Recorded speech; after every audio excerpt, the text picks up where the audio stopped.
What's up, everybody? SpectreBugg here, bringing you my very first commentary on a YouTube video.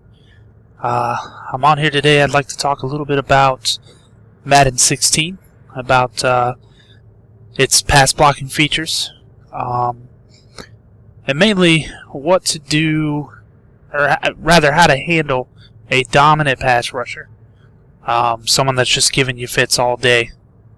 What you're going to see here, I've got the Vikings. I've got Matt Khalil, my left tackle, who, if you've played Madden, you know he is not the best pass blocker in the world. I believe he's got a rating of 74, if I remember correctly, which is terrible for a left tackle.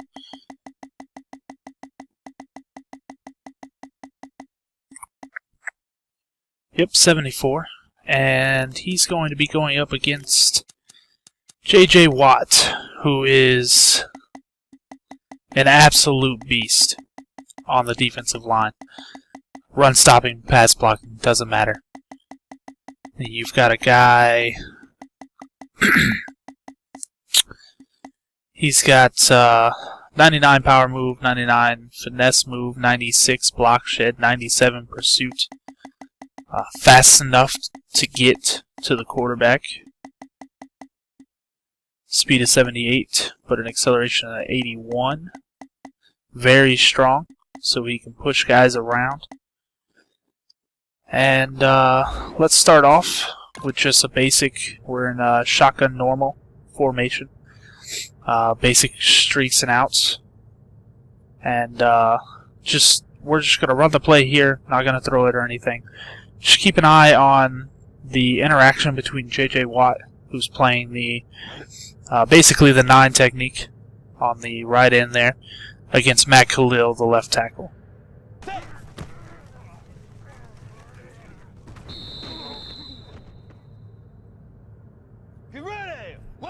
Run it one more time here.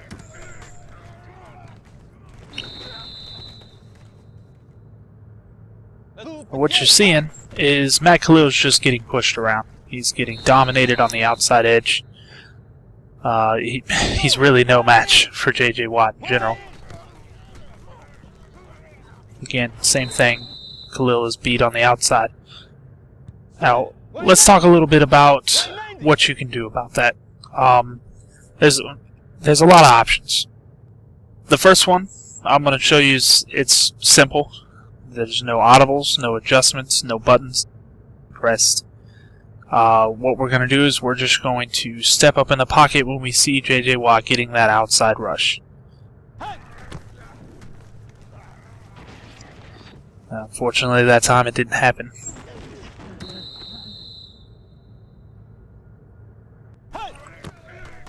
You see here, he's trying to get the outside edge. We're just going to step up in the pocket, rotate towards his side.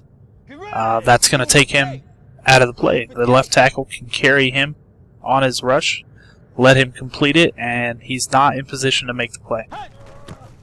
Again, outside rush, step up and towards him, he's out of the play.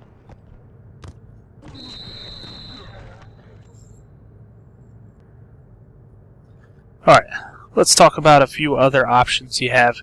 The first one being to slide protection to the side that you're having problems with. In this case, we're going to slide it left towards J.J. Watt.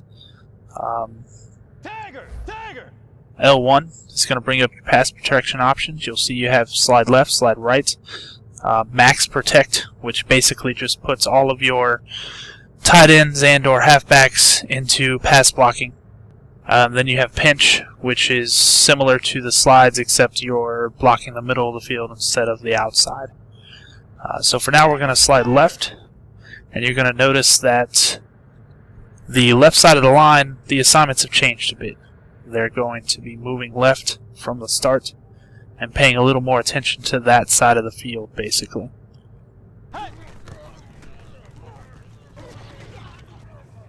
You'll see there that J.J. Watt didn't get that outside edge.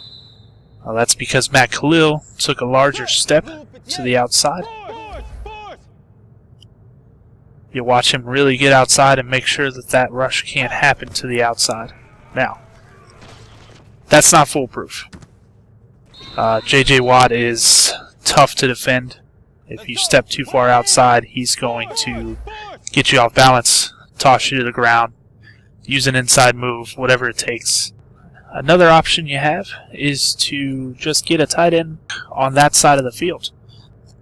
They don't necessarily need to be pass blocking. You'll see Rudolph here just running a route, but because he is there, you're going to see J.J. Watt have to make an adjustment on his rush. See, he gets bumped there a little. I get a little more time to throw the ball. Let's go. Try that one more time. Let's go. Blue 58. He's got to take an extra step before he can make that pass rush move, giving me enough time to find an open receiver.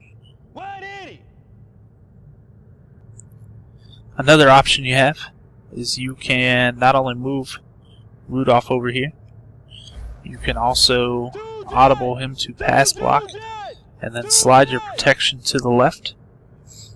And then you're going to see Rudolph and Khalil take on J.J. Watt to make sure that he is no longer a problem, basically. In fact, there you actually see Khalil put J.J. right on his butt, which you're not going to see very often.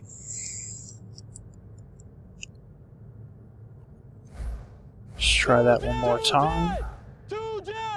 Slide the protection towards Watt, and there you go. He is a non-factor in the play now.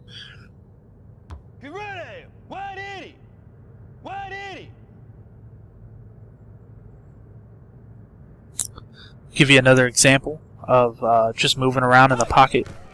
You're going to see Watt take that outside rush, step up, move to his side. Unfortunately, my interior linemen aren't very good pass blockers either, so they're not really helping me out here. But you can see how that can be an option. J.J. Watt wasn't a factor. Not because Khalil was doing a fantastic job of blocking him, but because when he's rushing to the outside like that, he can't just stop and come back in. Alright, now we can talk a little bit about the Max Protect option, which is your L1 and then up on the right stick. And you'll see that that basically just moves these guys. It's going to change your tight ends and your running backs into a pass block to give you more people to protect your quarterback. Now, I see a lot of people not using this option, the Max Protect option. A lot of guys are worried that having 2 or 3 guys on routes against 5 or 6 defenders seems pointless. You may end up in a situation where everybody's doubled. Fortunately, that's actually not the case. If the defense is in a zone, you're going to see the defenders play their zone.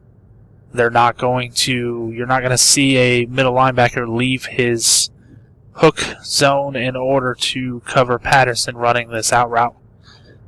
You're not going to see a safety and a thief going back to cover Wallace or Johnson on the streets. Same thing with man coverage as well.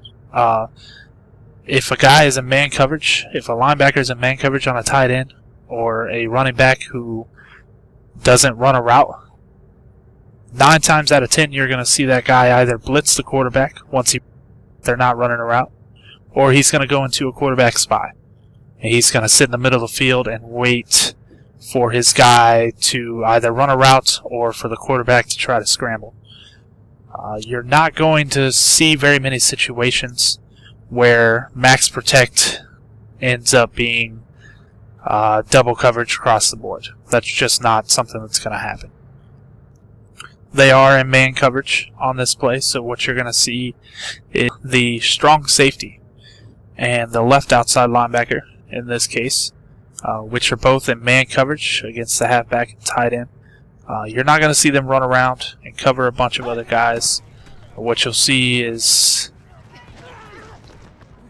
you see the linebacker dropped into a spy where he just sat in the middle of the field. We'll go to the replay here.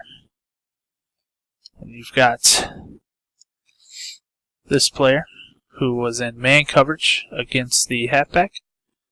As soon as he realizes the halfback isn't running a route, he's going to step up and he's going to play a spy. And he's just going to sit here in the middle of the field waiting for the quarterback to make a move, basically. Same thing with the strong safety, although he does actually change his assignment. But by the time he does, it's too late for him to be a factor anyway. He's going to be in man coverage on the tight end. You'll see he steps up. He realizes that he's not running a route. But by the time he turns around to try to help with his streak, he's not in position. He's not going to make it there. He's not going to be a factor on the play. At best, he may show up late to get a tipped interception. So it's not, you're not going to see situations where because you audibled into max protect that all of a sudden none of your receivers are open. In this case, you've got, as the play is designed, Mike Wallace, Charles Johnson, both on streaks, both in single coverage. You've got options. And down here, because of the max protect, we've got plenty of protection here. You've got a double team on both of the tackles.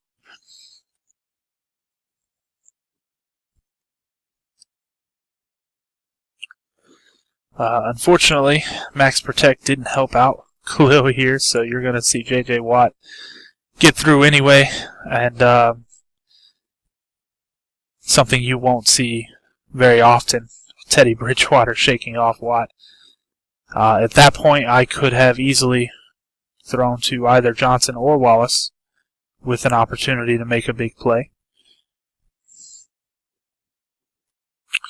Alright, let's back out of this and get back into the play. And we'll run it one more time with no adjustments whatsoever. And again, you get J.J. Watt on the outside rush, and he's there immediately. Not very much time to throw the ball. I'll show you again the quarterback just maneuvering in the pocket, basically. Outside rush, step up. Hope that your interior lineman makes some blocks for you. Which they are absolutely not doing. Let's go. 180. Hey.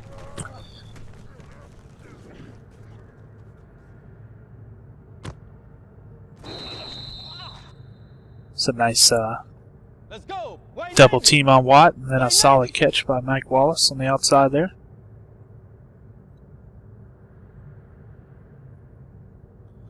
Let me show you the slide protection one more time. Take away that outside pass rush. Watt is, he's in a 9 technique, so he's going to want to get that outside edge to outrun Khalil to it. But with the slide protection, we're basically telling Khalil that that's what he's stopping. Do not let Watt get outside of you. Show you the flip play again. And this is basically just, we don't have to take anybody out of a route. Just having a guy there, in this case Kyle Rudolph, the tight end, running a route is going to force Watt to make an adjustment on his blitz. He's got to take that one extra step to the outside. Let's go. Blue 58. Tiger. Tiger. Let's run that one more time. Get ready. Hey. And there you go.